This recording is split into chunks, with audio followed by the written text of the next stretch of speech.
Good afternoon, everybody.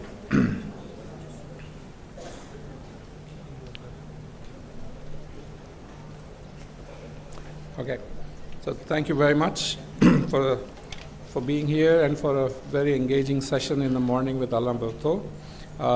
Now, in the second session, we have Salim Furth. Salim is a senior research fellow and director of the Urbanity project at the Mercatus Center at George Mason University, which is in the state of Virginia, but it's in the greater Washington, D.C. area.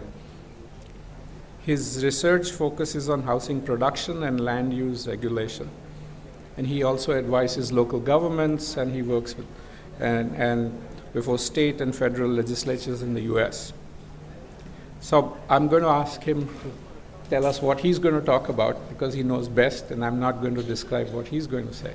So Salim. Thank you so much. Thank you very much. Really nice to be here today. I want to make sure that I'm not on two mics. Really appreciate your time, and I love the questions that you had for Alan, so I really look forward to getting to that part of our conversation today. So I'm going to talk about regulation and housing affordability.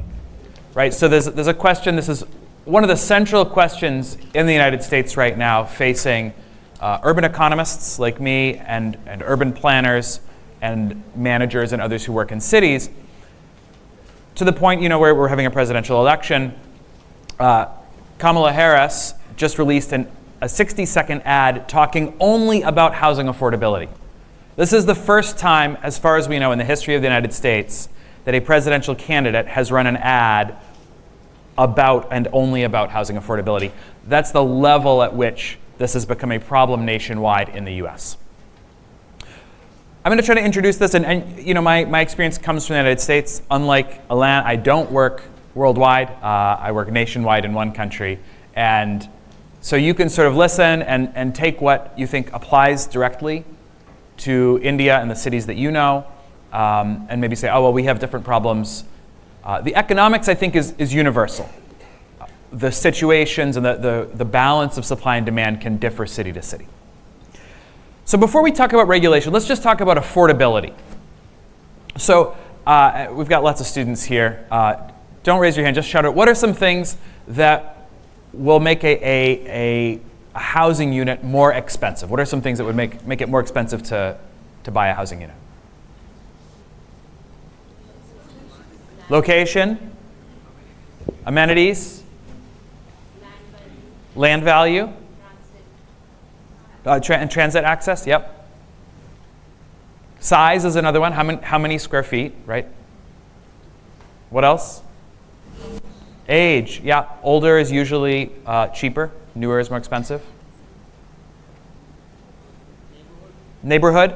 Right. So the context that it's in. Good. So you could say that in an unregulated market, you get what you pay for. Okay, so we would put the really kind of, we can take all these things, everything you said was correct. We can put these in kind of buckets. One is just the size. What are you physically getting in this housing unit, right? Is it 30 square meters or 300 square meters? That's going to matter, and we usually think about housing cost as per square foot or per square meter, because obviously more costs more. Then we can think about quality. This is really hard to make comparisons across space because it's very hard to measure quality. We know it's important, and the person who goes and looks at an apartment or a house, they can sort of observe the quality, but it's very hard to sort of, as a empiricist using data, to say, we're going to put a number on this. So we'll use things like age, or tax authorities will put a quality number like 1 to 5 or something. But clearly, a house where everything's brand new and there's nice appliances and it's got speakers wired in, well, that's going to be more expensive than one that's 50 years old, has cracks in the walls and water stains, etc. So we've got quantity, quality, and then location, right? And that goes to, every location is unique. This is the fundamental thing that makes urban economics different from anything else in microeconomics, because everything's tied to a unique location in space. And so for any point on Earth you are, you're the distance from every other point, every possible amenity, every possible destination is going to be different. And that's going to affect the price, the affordability of housing. So if you think about, okay, if you don't have a lot of money, what are your strategies to afford housing? So one is you can buy less of it, and you can do that by buying a smaller housing unit or by sharing a housing unit, right? So if you look at very poor places, you get high occupancy rates, lots of people in one dwelling, and you can think of that as just each individual is buying less housing. And then the reverse, in places where people have a lot of money, they have enormous houses. So I have neighbors who live in 200, 300 square meters with 1 or 2 people. And that's just because they can buy the house, and why not? They like it, and there's probably rooms that they never go in. Then quality, right? Obviously, one strategy for affordability is to buy lower quality housing. And then location. So you can think of bad locations. Affordability means going to a location that's less desirable, so further from jobs.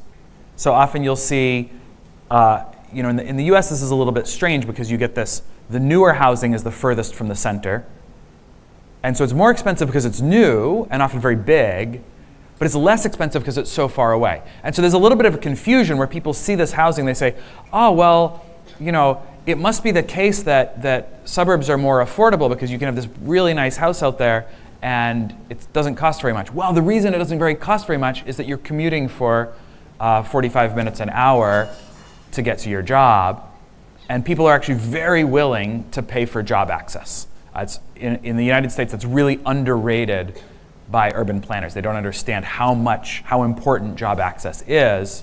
And so central locations are much more expensive. The land values that Alain showed on one of his slides really depict that even in cities which have a not very steep density gradient, there's a quite steep land price gradient. And then the other way that location can be cheaper is amenities or disamenities, negative things, right? So bad stormwater management, bad sanitation, crime, worse schools. So these are really crummy things. Okay, so this is you get what you pay for theory of affordability. And I think that's a good place to start because if we talk about regulation and we don't understand you get what you pay for, then we're going to get very confused about what regulation does. So now let's introduce regulation into this market. So for a second, let's stop talking about housing. Let's talk about air conditioners. Okay, so we're in a hot city, thankfully not today, but much of the year a hot city. Imagine if Ahmedabad said, we're going to have a regulation where in the whole city there can only be 1 lakh of air conditioners. And there's demand for far more than this, but we're just going to limit the number and we're going to have a registration, and I'm sorry, we've reached the 1 lakh air conditioners and you can't buy any more, and we're going to shut it down. Well, what would happen? Okay, first, anyone who had enough money to buy one would bid for it, and they would offer more and more and more. So the price would rise. People without a lot of money would have to economize. They either wouldn't have the money or they'd have to make sacrifices somewhere else in their life. It was not worth it. They say, well, we can live without air conditioning. So you'd get only the wealthy would have air conditioners. The price would be very high. And smuggling would occur, right?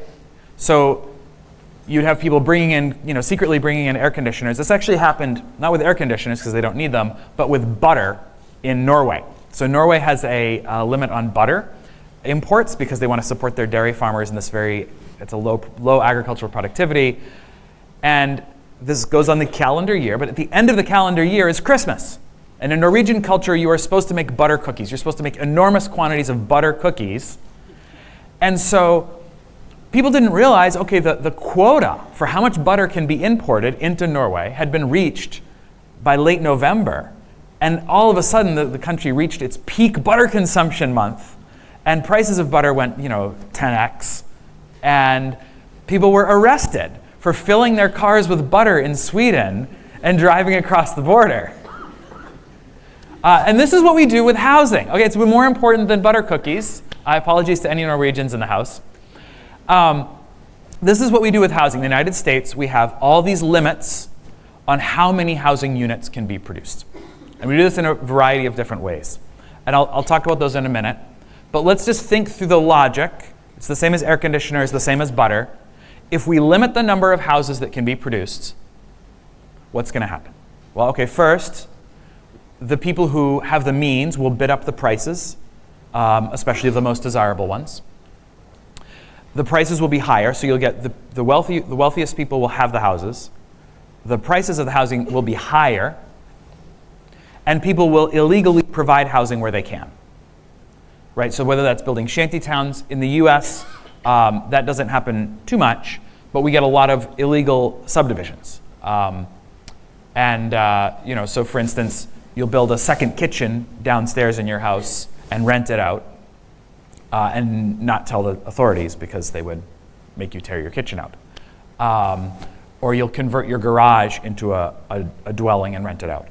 That's very common. Los Angeles actually has a very large amount of informal housing, such that one region in Los Angeles has doubled in population in 40 years, despite issuing approximately 0 building permits. You can easily see from satellite imagery that every house has just been extended backwards, and people are living in sheds. The climate is very nice there, so it's relatively cheap to build construction that people can live in year-round. They don't need to spend much time indoors. All right, so those are the things that are going to happen if we limit how much housing you can build. We shouldn't be surprised. That is what we expect.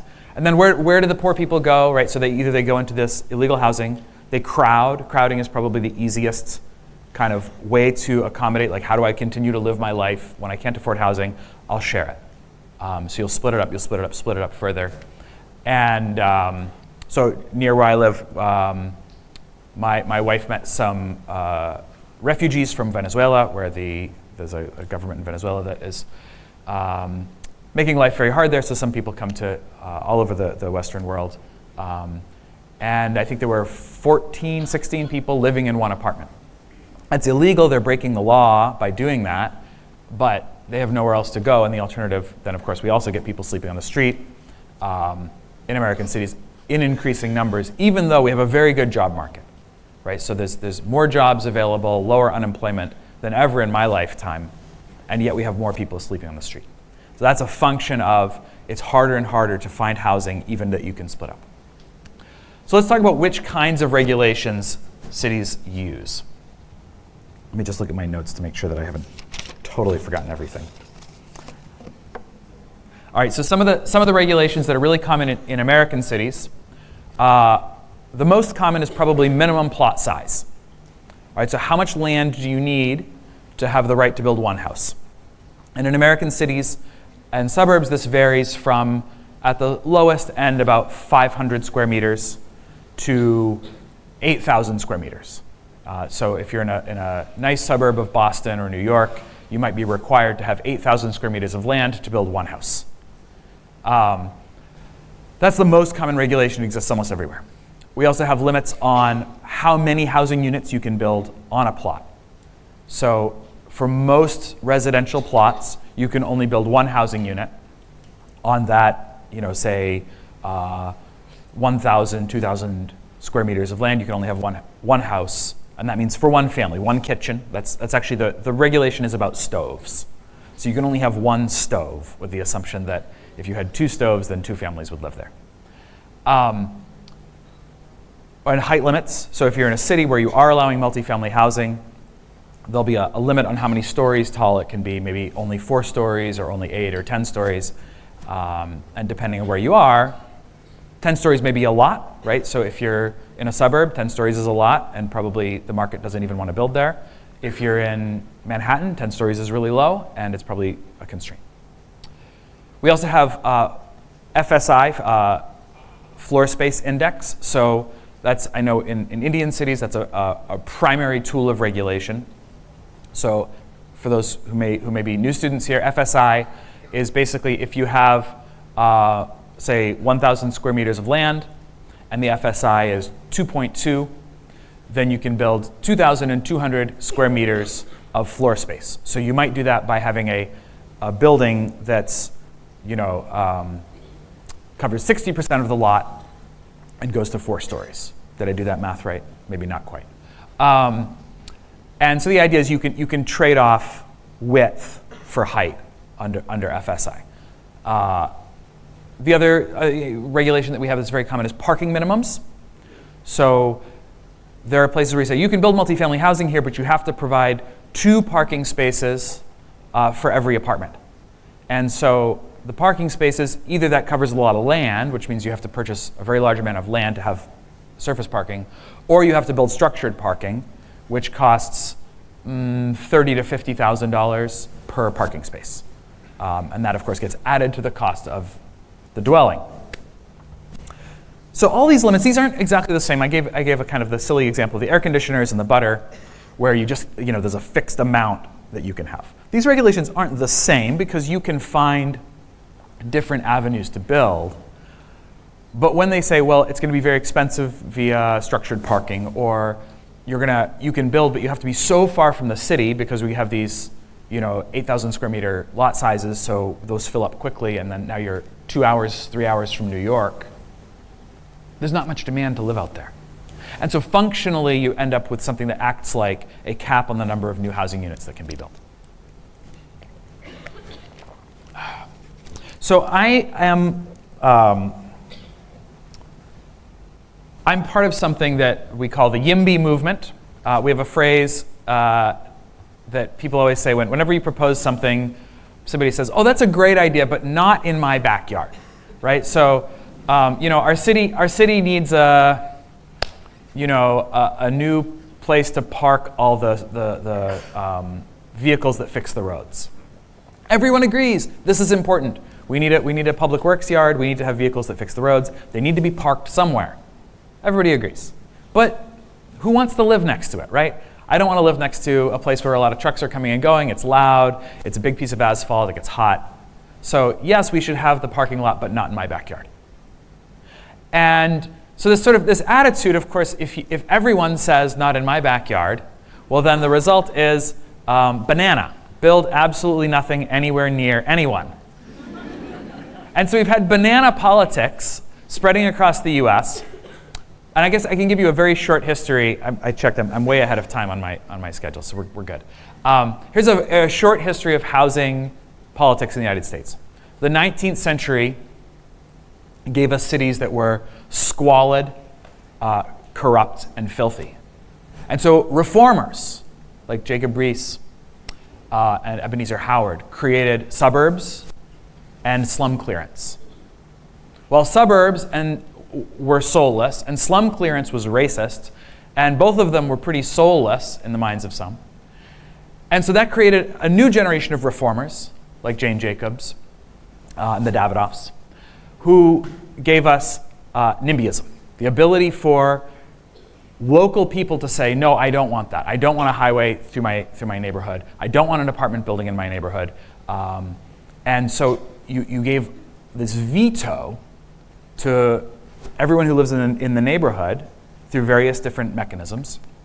And the expectation, this expectation didn't exist in 1900 or even 1950, but by 1980, people had the expectation that they would be able to control what happens in their neighborhoods with a sort of a mentality of hyperlocal propriety or control. Well, that turned out, this local veto power turned out to make housing very expensive. So my generation of reformers is creating YIMBYism. So this is yes in my backyard.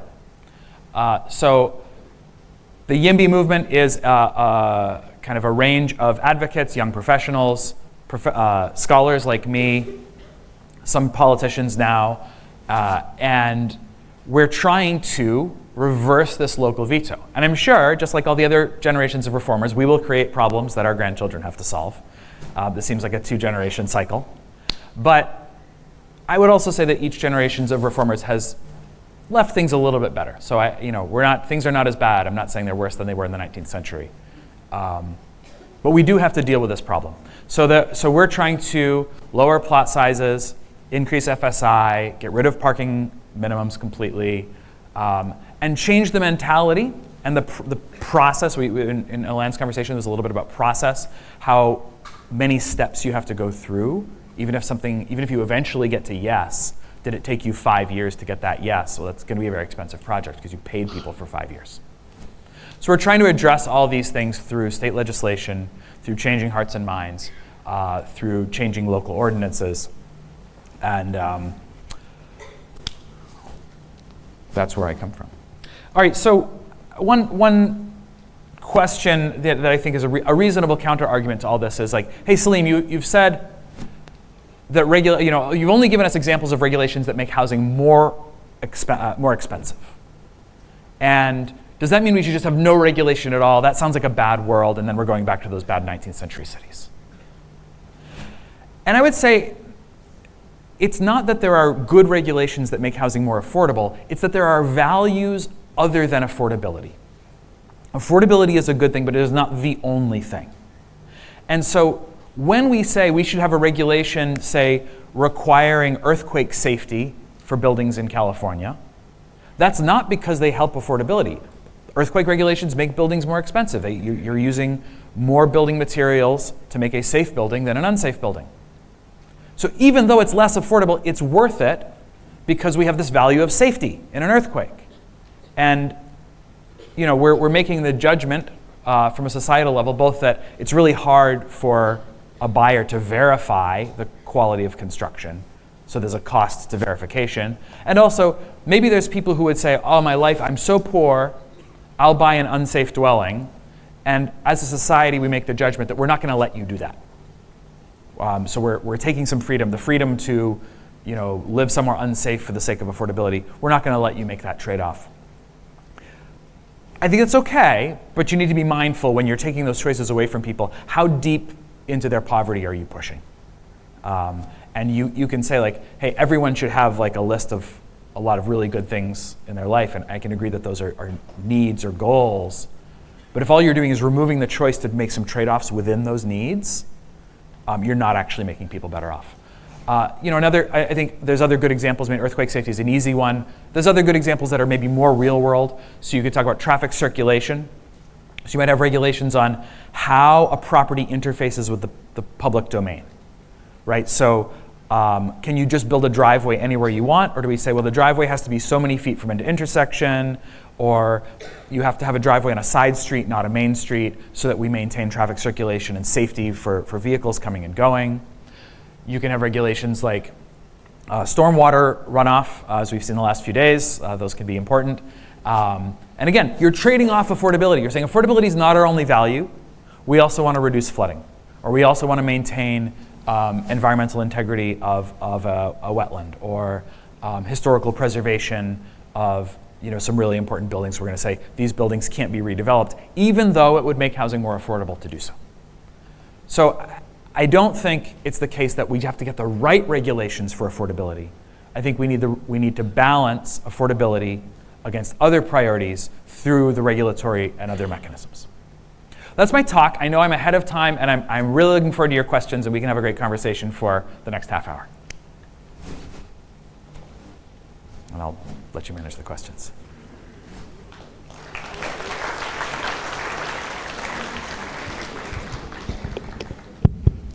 Thanks, Salim, for highlighting the role of regulations and making housing more affordable.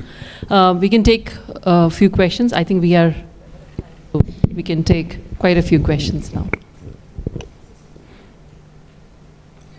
You see, Elaine, unlike you, I don't know how to fill time and go. I have to learn more.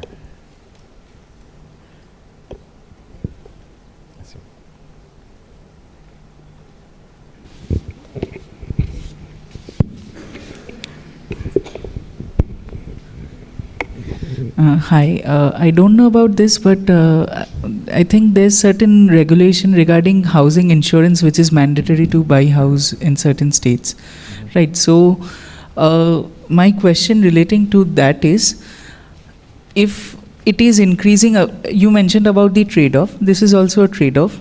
Now, how do we prioritize the other things over affordability when the topic of insurance specifically comes? Because in India we do not have such thing, and I think we are doing fine. You think you're doing fine without housing insurance? Yeah. So I think the role of insurance in the U.S. is it's understanding ourselves and knowing what we would do politically. So, and this isn't going to be true in every country, but so insurance is required in places that are flood and hurricane and fire prone. And it's actually becoming, we're in a bit of a crisis right now in insurance markets because of insurance market regulations, which are a different thing than housing regulations. Those are causing a cost crisis in Florida and California specifically, which I don't fully understand, but I don't trust insurance regulators very much. The reason that we have insurance, we shouldn't have it everywhere because we don't have these problems everywhere, but if you get a hurricane in Florida that destroyed a lot of people's homes, we know that our political actors would vote to tax everyone and bail them out. Right? So we have this problem where if we said, well, you don't have to have insurance, we wouldn't actually allow people to suffer the consequences of self-insuring. So it's kind of a, like, you know, giving your friend the car keys before you drink a lot. Like, I know after I drink a lot, I'm going to think I can drive my car. And so right now when I'm sober, I'm going to give you my keys and say, like, hold these keys because I don't trust myself with both the keys and a bottle of wine. Hypothetically, I of course no. So you know, a different political system might say, oh, no, we have no problem with watching people suffer and saying, oh, wow, you should have bought insurance. The positive part of insurance is it puts the cost up front, right? So you're dealing directly with, okay, I decided to buy a house in coastal Florida where I get to go like take a walk and look at the beach every morning, and I really like that, but also it's costing me $300 a month in insurance because chances are this house is going to get destroyed in the next 50 years. And I have to cover that cost up front instead of waiting and then saying, oh, I had no idea, please, oh, government, bail me out. So we would bail them out, and that's the reason. It would be better, maybe more ideal, to have a political system that said, like, hey, we made this very clear to you. Again, because I have time, on hurricanes, people really don't like to believe, Americans really don't like to believe that bad things are going to happen. So we had a large hurricane. This was probably 20 years ago, maybe more. I think it was heading for Norfolk, Virginia, which is on the coast. And the authorities there went around and they took big Sharpie, the markers, the permanent markers, and they would knock on somebody's door and say, you're under an evacuation order, you have to evacuate in the next 5 hours or something. And people would say, no, I've lived through hurricanes, I'm going to be fine. And they would say, okay, well, we brought a Sharpie. Can you please write your social security number on your body parts so that we can identify you afterwards? And then people left. That's a story about Americans. All right, other questions? We're away from housing now.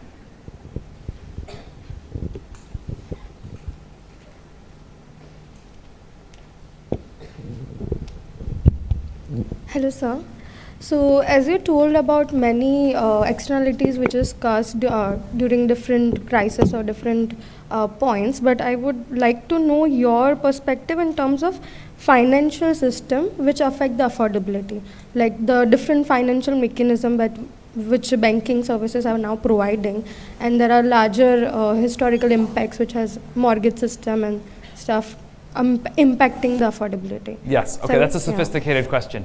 So if anybody didn't hear, she asked how the financial system and mortgages affect affordability. And the answer is in 100 different ways. There are smart people disagree about this within the US, and there's an ongoing debate. So as government policy since World War II, we have wanted to encourage homeownership. So we have a variety of ways that our financial system subsidizes homeownership relative to being a renter. And whether that's a good or bad political decision, it maybe depends on where you sit, but at least people should understand that we have made this political decision and we're trying to do that. Now in that context, we then at the end of the global financial crisis, which we call the Great Recession, that really in the United States was a housing-focused recession. There were a lot of foreclosures. People couldn't pay their mortgages. And one of the things that we did in the middle of not even after the crisis, but right in the middle of the crisis, even early in the crisis, as soon as it started to look bad, we said, we're going to significantly increase the required credit for the government to backstop your mortgage. Now, should the government be backstopping your mortgage? Probably not. But the whole mortgage system in the US is built around the idea that there's this pseudo-governmental institution. Fannie Mae and Freddie Mac are the two organizations that do this, and the FHA to a lesser extent. So when I bought my house, I got a mortgage, and it was sold within 2 months. Right? It's very quickly that mortgage is sold to another institution, and it is insured usually by Fannie Mae or Freddie Mac. They buy the insurance on these things. And Fannie Mae and Freddie Mac, they say, well, here are our guidelines. We have guidelines for which mortgages we'll buy and which ones we won't. Well, basically, people don't issue mortgages that Fannie and Freddie won't insure unless they're kind of really low. So if you're extremely rich, you probably have a non-Fannie Freddie backed mortgage, but also you're extremely rich, and so you're probably fine. So in the crisis, in the beginning of the crisis, Fannie and Freddie said, oh, we're going to raise the standards. So people who have credit scores that are only okay, they can't get mortgages. And this had the effect of shifting a big swath of sort of the middle class, or maybe you could say the working class, from prospective home buyers to renters. And so since then, rent has risen while home prices at the low end have stagnated in a lot of the country. And so you get this very strange dynamics coming out of that. Again, there are different views on this. So if you ask me the same question tomorrow, I might give you a slightly different answer. I don't think we fully understand how all of this plays together. And we have not had a political grappling with this question of, we want to encourage homeownership, but we're only subsidizing homeownership now for the upper half of the middle class and not the lower half of the middle class. And that seems like a iffy political decision. Like, why are we giving incentives to people with very good income like me to own a house? I don't need incentives, right? I would own a house anyway. But somebody who's making, half or a third of what I make, they can't. They used to be able to get a mortgage, now they can't. That doesn't seem like the right political balance. Great question. So I would like to just add on this one point where there are many external risk calculation that we need to do during the development process. So how do we cater that problem? Like before, the affordability question where we talk about the risk management in terms of housing and development, which has a larger impact on affordability too. So how can that problem be handled because of those unexpected situations? And do you mean the risk to the developer? So you're building houses on spec? Yeah. I think some risk is fundamental, right? Demand changes. You can't be sure. Now, you can get people under contract. So increasingly in the US, houses are only built after somebody gives a small down payment. So there's at least some kind of money that you would get if that person backs away. Some risk is unavoidable.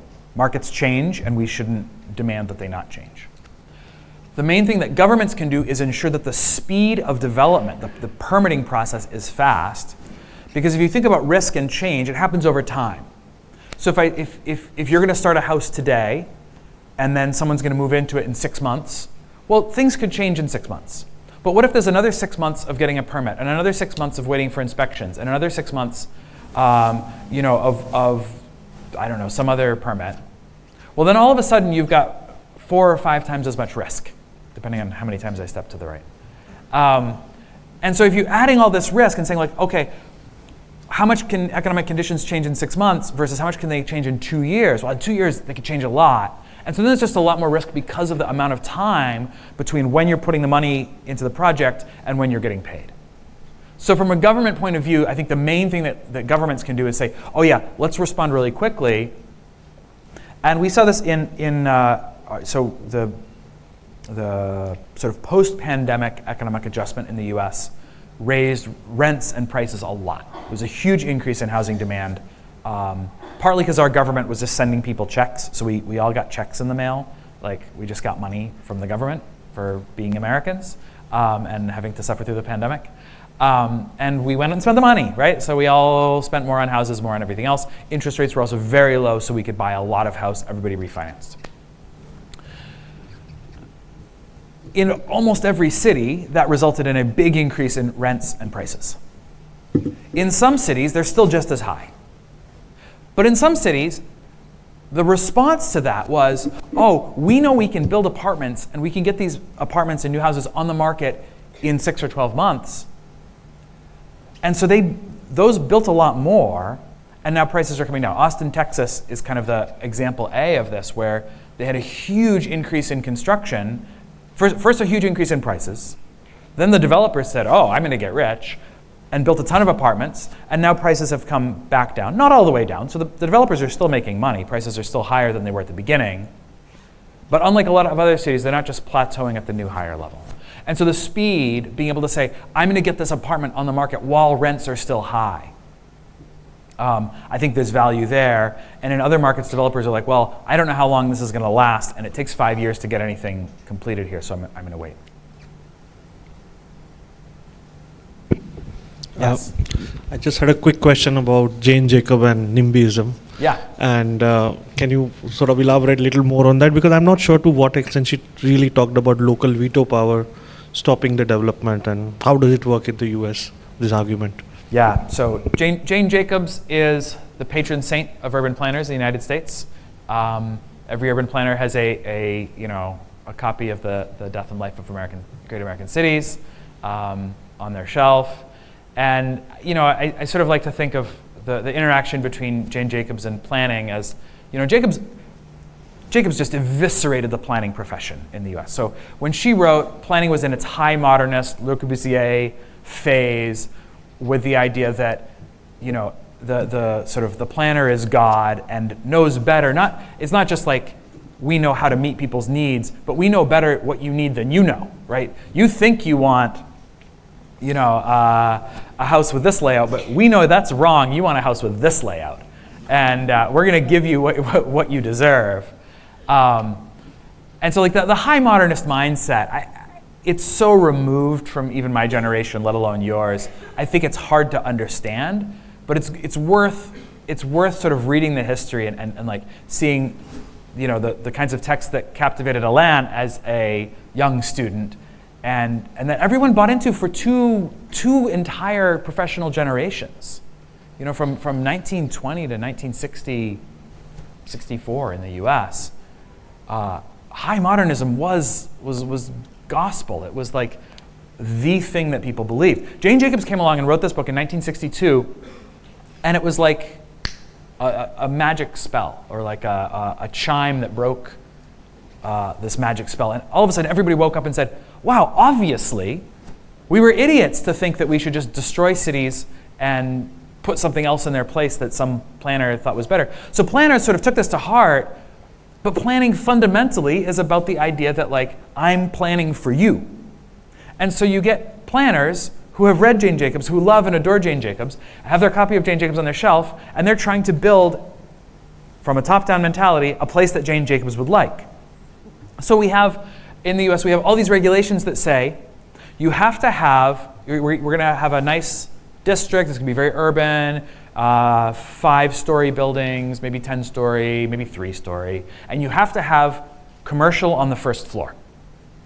So because Jane Jacobs, told us about how nice it is when you have a neighborhood with first floor commercial and then apartment dwellers upstairs, and there's all this interaction and sidewalk ballet and yada, yada, yada. And also everyone wants to live where they can kind of walk to a place to get their coffee in the morning and a place to drop off their dry cleaning.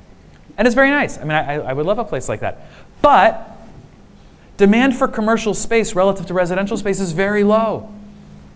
We've had a 25-year recession in demand for commercial space because of, first the big stores like Walmart have economized on space relative to the smaller stores that preceded them, and then Amazon. So people do, 2/3 of their like non-grocery shopping now online. I made that number up, don't quote me. This is a long answer, but it was a good question, and I'm spending some time on it. So you have these regulations that say you have to have commercial space. So I've lived in a building in Washington, D.C., right on top of a transit station, right? So lots of traffic coming in and out. The apartment building, 7 stories of apartments, they were full. Every apartment was full. And then on the ground floor, there were these commercial spaces. They were too large. So small businesses were like, well, we don't want to pay for that much square footage. And they sat empty for a decade or more. And now finally, I think they're filling up. But you had these spaces right next to the metro, and there just wasn't enough demand. At American densities, there isn't enough demand for most streets to have commercial all along the street. Now, should you allow it? Yes, of course, please allow it. And maybe they would have put in 1 store front, and it would have been filled. But the requirement that everything on the ground floor needs to comport to what Jane Jacobs would like if she visited is very different than the real lesson in Jane Jacobs, which is the planners don't know. So now connecting Jane Jacobs to NIMBYism. Jane Jacobs is a bit of a holograph, right? Like you can see a different picture depending on how you turn her. And I'm actually the co-director of my center at Mercatus. My co-director is Emily Hamilton. We sort of disagree. We see different pictures. So we're held the same way, and we're both looking from different angles at this holograph of Jane Jacobs. She doesn't like Jane. I like Jane. I think we should take Jane seriously more than literally. She was addressing the problems of her time. And read in the context of 1962, what she said was incredibly correct, incredibly necessary. Read in the context of 2024, it seems maybe directionally wrong. Because so one way you can look at her, the angle that I see is people on the ground know better, planners don't know, so planners can't dictate what belongs on the ground. If you look at her from the other angle, you see people on the ground know best, so the people on the ground should have decision rights. And there's definitely some people who take that reading, and she was part of the intellectual underpinnings, along with Robert Caro's book, The Power Broker, which I recommend to everyone. You should read it before you're 40, which means that most of you should start now. And between those two and the sort of the general zeitgeist of American society at the time, the idea that localities should not be bulldozed, shouldn't have these planners from Washington or wherever come in and say, hey, we decided what's best for your town is to have a highway going through the middle of it. I'm very sympathetic to this. Like I actually grew up in a town with a highway right through the middle of our business district, and now I live in a town where there was a freeway revolt, and leaders in the late 60s and early 70s stopped a highway from coming right through Tacoma Park, Maryland, and now our town hall is named after the leader who led that fight. I'm glad we don't have a highway. I'm really happy that we don't have a highway through my town. It would make it a much worse place to live. But they created a set of tools that is then used indiscriminately to block not only public projects, where you've got government power, eminent domain, and the power of the state behind a project, which I think is very appropriate to have citizens have power vis-a-vis the government, but it's also power vis-a-vis other citizens, right? And so it's my power to say my neighbor shouldn't be allowed to do something on her land, and that's where it's in an inappropriate kind of application. And yeah, I'll leave it there. That was a really long answer to a very good question. I love talking about Jacobs. Salim, give us a story on how you these wise guys who are on the YIMBY movement. Yeah. How would you get somebody from NIMBY to YIMBY? How do we get somebody from NIMBY to YIMBY? So the biggest divide, the best predictor. I'll tell you why. Oh. We have a very fast growing, very well funded infrastructure program going on in this country. Yeah.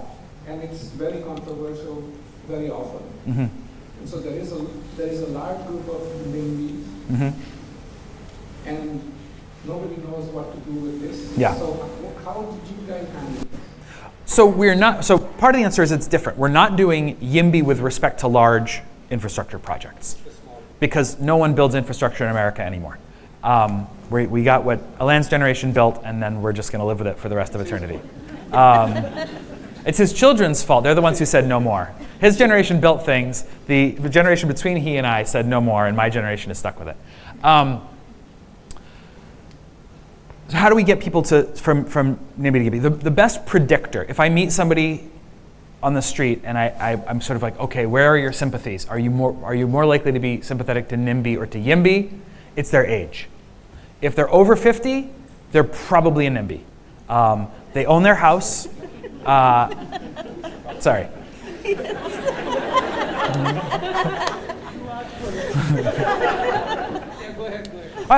You're only 48, right?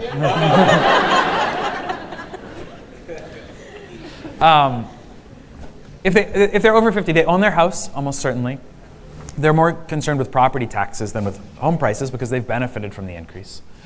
And they haven't, when they were young, prices weren't so high. So they don't even have a memory of this experience of saying like, wait, I graduated from a good university, I got a very good job, and my choices are to live in like a really crummy apartment in a neighborhood with some crime, or to commute 45 minutes. And I don't like either of those options, right? So those are the options facing somebody my generation or even younger than me. I'm old for a YIMBY, that's the truth. Young people, they've experienced this. And so the best tactic I have when I'm talking to somebody who's 60 and is like, why should we build anything? It's like, because your children need a place to live.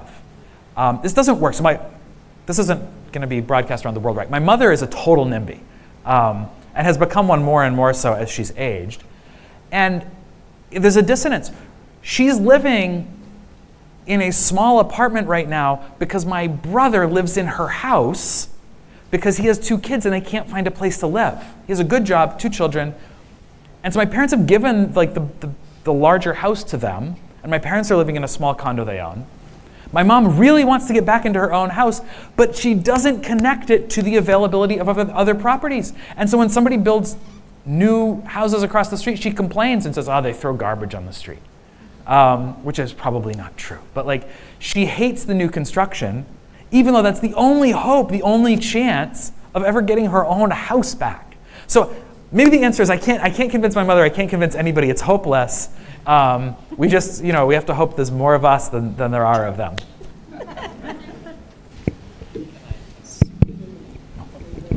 So, here, Salim. Oh yes, go ahead, Yeah. sorry. So, I want to extend that question at Rutul last. Related to eminent domain, when does the government or planner, for which type of value should eminent domain be used? Like you said, affordability can always be overridden by other values. Values that ask the government to use eminent domain and step in. So what do you think, which are the other kinds of values that where the planner should kind of step in and use eminent domain? Because even in your examples, if I extend it to the Indian context, we get this gateway city, what we were talking inside. We get a gateway city because the neighbor is dictating. Like there is a gated complex, and the neighbors, all the members of that gated complex, they get to decide who is allowed to come in and buy a house and who is not. Okay. So in such a context, you get an NIMBY which distorts this entire housing market. So my affordability doesn't decide whether I get to buy a house there. Who I am, whether I'm a Muslim, whether I'm a Hindu, or whether I'm a Jain, decides, because the members and the majority of the members decide who is allowed to come.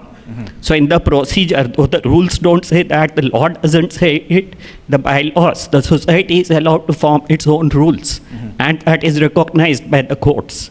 Because finally, at the end of the day, you need a no objection certificate from the society if you have to buy the house. So in this, should the government step in? Because that means you are using eminent domain to step in. So the larger question as to which values should drive the use of eminent domain. So yeah, so in which cases should the government use eminent domain? Or I think in the case of the, we call it a common interest community, that's not eminent domain, but it's preemption of private contracts. So I think eminent domain is appropriate when you're doing something that is for, broad public use and public good, right? So if you're going to build transportation infrastructure, or a road or a rail, it needs to go straight. It can't skip sections. And so eminent domain is originally, right, in English common law, originally for projects like that, where you need a specific corridor. For something that can be located without eminent domain, I think you should try, right? Say like, okay, we'd like to park our vehicles somewhere. Should it be here? Should it be there? Try to find a willing partner. If you can't, and you say, well, this is an important public use, the whole city agrees, we do need a place to park the construction vehicles, and we can't find a willing seller, then you can use eminent domain. Or maybe you have that facility and you want to expand it, and so you're going to use eminent domain to expand it. I'm not against eminent domain totally, but I think it's appropriate to have more mechanisms for the neighbors to say, this is inappropriate, or we deserve more compensation, or have some kind of bargaining with the government. On the question of private contracts, I don't want to step into Indian social norms. In the US, our sort of history of division is along racial lines primarily. And so we had 2 Supreme Court decisions separated by a generation that said you can't use, first in 1918, maybe? 1917, we had Buchanan versus Warley, which said the government cannot have racial restrictions. So there were some racist zoning, racial zoning things that said, this is a black neighborhood, this is a white neighborhood, and only those people can live or buy there. They said that's illegal. And then after that, so then that form of racism moved into the private sector, where we had racial covenants. So that said, in this development, the subdivision, only white buyers are allowed. And those were legal until 1954 or 56. And after that, they've been illegal. Occasionally, those were still used for a while afterwards as a signal, like we can't technically take you to court, but like we'd like you to know you're not welcome here and you're not going to make any friends. So segregation certainly proceeded for a while after that. And then we had the Fair Housing Act in '64 that said that you can't take race into account when you're renting to someone or something like that. So yeah, our Supreme Court said those kinds of restrictions are wrong, but there's lots of other restrictions. So our common interest communities can still regulate, the height of your grass on your lawn, or the color of your shutters, or how many cars you can park at which times of day. So there's all sorts of ways they can still micromanage your life. We don't have anything like a no objection certificate, except in a co-op, which is a rare form of multifamily housing that basically exists in New York and Washington. But generally, there can be regulations on like, you can't have a renter. So you could have a common interest community where you say, we can't have renters, or we can only have 10% renters in the whole community. But you can't say this individual is unwelcome. That would be considered a civil rights violation and would make, if somebody tried to do that, that would be front page news. Got a few other questions.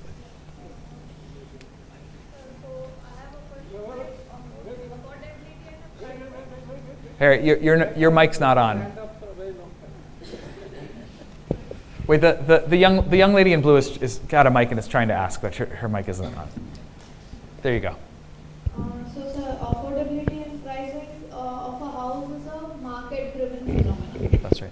But in India, there are some projects which is done by government, like Awas Yojana, and providing EWS housing to the people. So it's like affordability sector, some ways. So I have 2 questions, like how much a government should intervene in this market, and the second is, there are any other ways which government could imply some rules and bring the affordability to the people? Yeah, good question. So we have the United States is a big country. We have every form of social housing that you can imagine in some way, shape, or form. So we have government-run public housing. We have housing where there's a requirement that anyone who comes can only pay 30% of their income in rent, and so you have to document your income very carefully. It's like doing your taxes. and you pay 30% of your income in rent, and you have to prove your income is below a certain level, but also above a certain level because the place wants to be able to make money. The usual research on these is they're a very poor cost-benefit outcome.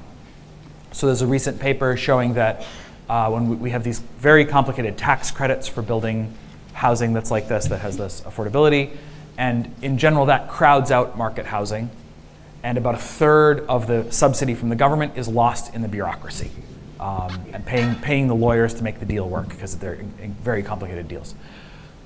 So it's not in principle, like I think in theory, if you said, well, we're going to assume away all the bureaucratic costs and we're going to assume that the market has so many opportunities to build that we're not taking resources, there's no crowd out, well then you could say like, okay, well this is a way to subsidize people, and this is something the government can do, just like providing parks, right? We don't require parks to be self-funding, so it's not that it's self-funding, but it's something the government could provide.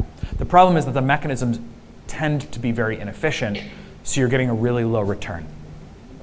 Our best program for providing social housing is we give people, we call it Section 8, although the name has changed, and we give people a voucher, and they can find private housing, and then they pay 30% of their income and the government pays the rest.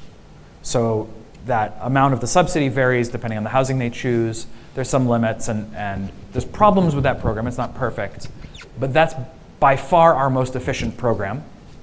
Our politicians don't like it as much as they like the other one though, maybe because they can control it more. And even better than Section 8, this is something that we might see tried. We've been advocating for it. We just saw it in I think a Biden administration plan, was to try just giving people money and letting them make their own decisions. Right? Because remember we talked about those ways that people achieve affordability. They make trade-offs on quantity, quality, and crowding and location. And what usually, when you have these government interventions, they take away most of those trade-offs and they say, hey, we're going to give you a subsidy, but you have to buy relatively high quality housing. It has to be in the location that we chose. You can't share it. So this is, again, bizarre. People are in these dwellings. They have a partner or family members who live with them, and it's illegal, but it's also widespread. Probably like 50% of households that are receiving a subsidy are breaking the law by having somebody else in the household, because nobody thinks this is actually wrong, but it's illegal. Anyway, just giving people the money would let them make all those trade-offs and then use the money whether for housing or for something else, right? They have healthcare needs, they have education needs. Saying we're gonna give you an enormous housing voucher, but then you remain very poor when it comes to these other sectors of your life, that doesn't make much sense, except to the extent that we want to feel like we've solved the housing problem. So we would like to see our government at least try this just give people money approach and see how that works. And again, it's not guaranteed to work. You might end up with a variety of problems one can imagine, but at least it's better than some of these we're going to spend a lot of money on lawyers to create a deal where somebody builds housing and then there's a formula and people spend hundreds of hours qualifying. It's not great. We're probably getting close to time now, right? Yeah. So we'll just take one last question and then we can start. Okay, so I had this experience for a certain point of time. This was a suburb in Germany, but I would consider it as a Western part of the world, where we were trying to do this kind of thing, densifying the plot and kind of build more housing with it. The approval and everything from the Residents Association, it took about 3 years to come, but it eventually came. But the concern started after that because this project was being funded by an individual who owned that plot. So the amount of money that goes into building, especially in Western countries, actual construction cost and dealing with all the bureaucracy that individual might get bogged down. But then this plot is also not big enough for someone to earn money out of it, like it happens at least in Ahmedabad, where housing is profit driven, that profit drives people. So I see EMB as not addressing to both of these, or is it addressing to a certain part of the market which has a motivation to finish this or deal with the problems with this? So if I understand correctly, you're asking about somebody building on their own land just for their own consumption, right? They're both. I mean, what kind of motivation do they have instead of, I feel that is very hard because looking at the regulations and construction costs, an individual doing this, versus a developer doing this, but then developers usually would prefer a larger footprint compared to an individual?